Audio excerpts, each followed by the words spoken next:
জীবন দিয়েছি জুলাই গণ অভ্যুত্থানে।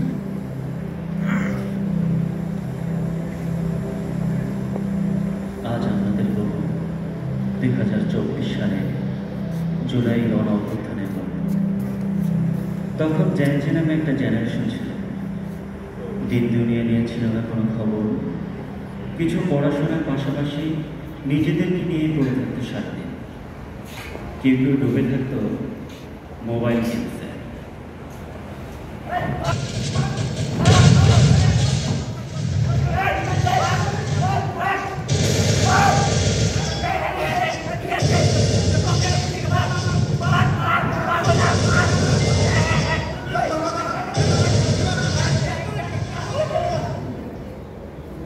তাদের আরেক নেশার নাম ছিল রিলস দেখা। কে কি দেখে আর দেখতে দেখতে কোথায় যে কে পড়ে তা বলা মুশকিল।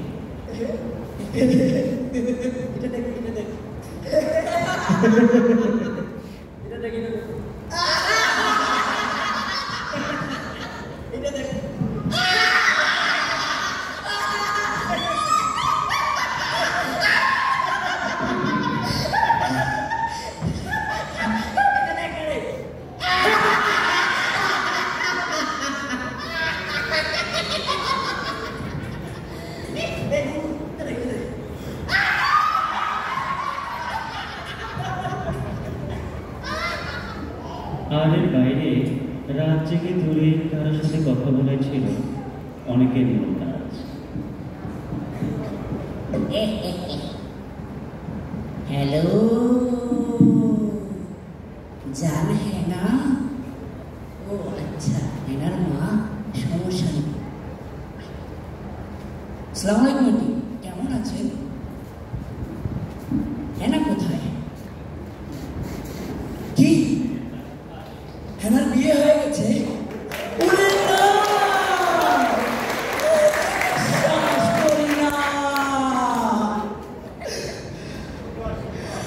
আপনারা টেনশন করবেন, আমার আরো অপশন আছে না। হ্যালো সুইটি, কেমন আছো? আরে জান বলো না, এনার মাত্রই বিয়ে হয়ে গেল।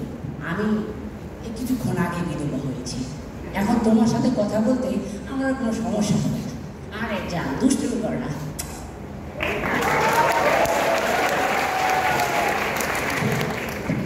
এই যখন জেনারেশনের অবস্থা, তখন হঠাৎ একদিন ডাক আসে কোটা আন্দোলন।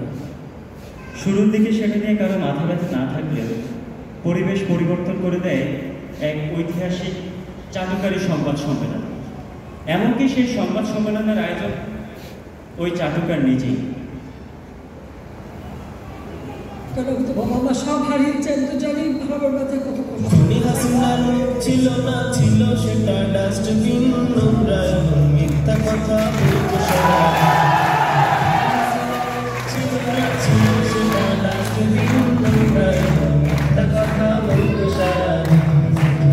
হাসিনার ছিল না ছিল সেটা ডাস্টবিন, নোংরায় মিথ্যা কথা বলতো সারা।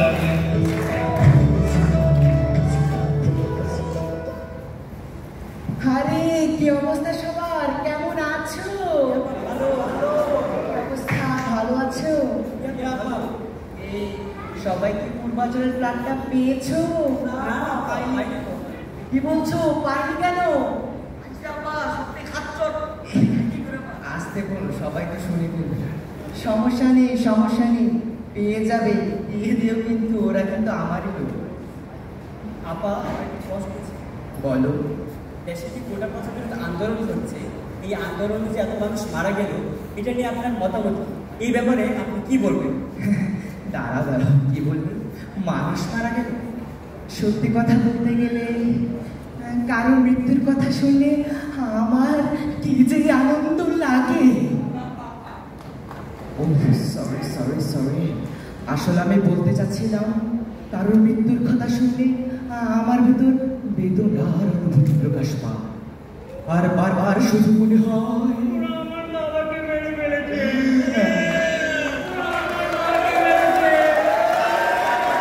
আমার ছোট ভাই রাসেলকে মেরেছে। সজল হারুনুর কি বেদনা, সজল হারুনুর কি বেদনা। আমার থেকে ভালো কে জানে? আপা, আমার প্রশ্নের উত্তরটা যাই হোক, বাদ দাও। আরে প্রবাস, কেমন আছো? আপা ভালো। আপা, আমার একটা প্রশ্ন ছিল। কেন নয়? আপা, করে নেন একটা সরকারি চাকরির পরীক্ষায় রাজাকারের সন্তান যেমন মেধাবী, একজন মুক্তিযোদ্ধার রাজনীতিও সমান মেধাবী, এক্ষেত্রে আপা আপনি চাকরিটা কাকে দেবেন?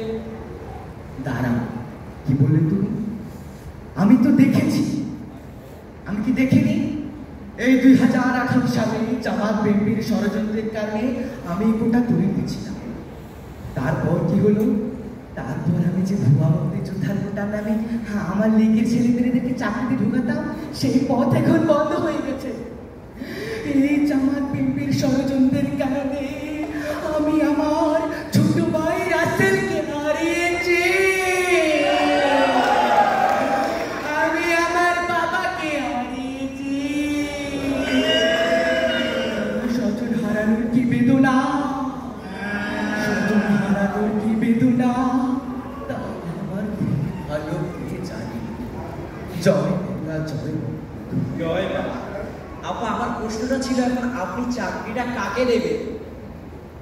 মুক্তিযোদ্ধার সন্তানরা চাকরি পাবে না তো ওইসব রাজাকারের বাচ্চারা চাকরি পাবে? না না না না, আমাদেরকে রাজাকার বলো। আমরা কি রাজাকার? তুমি কে, আমি কে? কে বলেছে?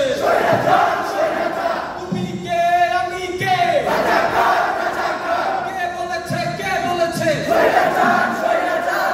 কথায় কথায় বাংলা ছাপ, কথায় কথায় বাংলা ছাপ। তুমি কে, আমি কে? সংগ্রামী ভাই বন্ধুগণ, আপনারা জানেন আমরা একটি চুক্তির দাবি নিয়ে বসে নেমেছিলাম, কিন্তু এই স্বৈরাচার আমাদেরকে রাজাকার ত্যাগী আন্দোলন দমনের অপচেষ্টা চালাচ্ছে। এটা কোনোভাবেই হতে দেওয়া যাবে না।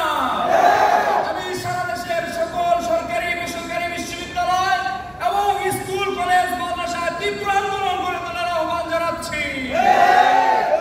তুমি কে, আমি কে? কে বলেছে? হঠাৎ এমন এক ঘটনায় লড়ে চড়ে বসে দেশবাসী। সরকারের পক্ষে বিপক্ষে ঝড় উঠতে থাকে চায়ের কাপে।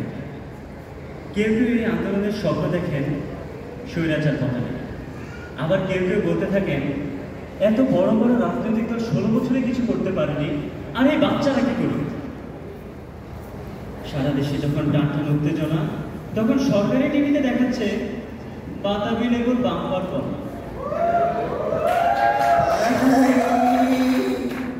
কি সুন্দর রে।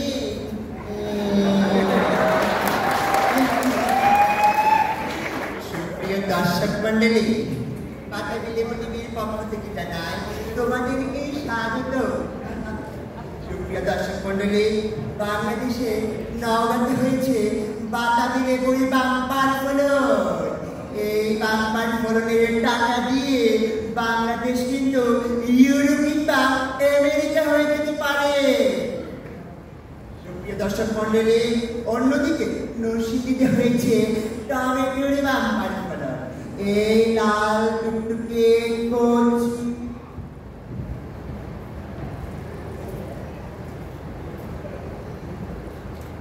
সুপ্রিয় দর্শক মন্ডলী, দুঃখিত, এই আসল টিভিকেও বন্ধ করে নেয়। স্যাটেলাইটে পানি ঢোকার ফলে ইন্টারনেটের মতো টিভি নিজে নিজেই বন্ধ হয়ে গেছে। সুপ্রিয় দর্শক মন্ডলী, আপনাদের জন্য নিয়ে এসেছি বাংলাদেশের বুদুম বুদুম খেলার খবর নিয়ে। সুপ্রিয় দর্শক মন্ডলী, বাংলাদেশের জনপ্রিয় খেলোয়াড় সাকিব আল হাসান বলেছে, এবারের বিশ্বকাপ তিনি আনতে না পারলেও পরবর্তী ফুটবল বিশ্বকাপ তিনি কিন্তু এনেই ছাড়বে। সোর্স চালাই। ধন্যবাদ সবাইকে।